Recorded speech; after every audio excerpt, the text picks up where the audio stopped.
Hey guys, I will show you how to fix this problem on Windows system. So this solution is applicable for Windows 10 as well as Windows 11 operating system. What you have to do, you need to just follow my screen and we will fix this issue together. So in the first step, we need to go to search bar and type your control panel, then click here to open it. Once we are here, we need to select view by as large icons. If you selected the category, then change it to the large icons, then just scroll down and click on sound. And once we are here, we need to click on right click on the speakers, disable it and again enable it.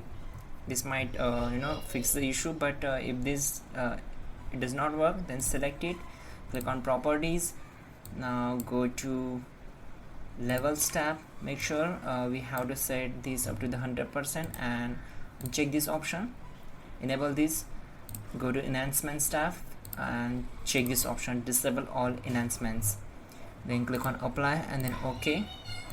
Once done, we need to close the window and simply right click on the start icon and click on device manager.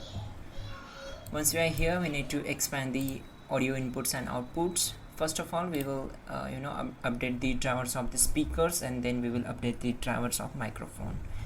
So as you can see, we need to right click on the speakers, then click on properties, go to drivers tab, click on update driver and select the first one. Then the base drivers will be installed automatically. Now close this window. Do the same process for microphone. Click on the first option.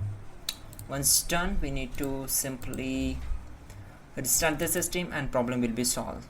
You can also check out our description link to fix this issue quickly and effectively. That will be a better way to fix this issue. And yeah, don't forget to like the video and please do subscribe the channel.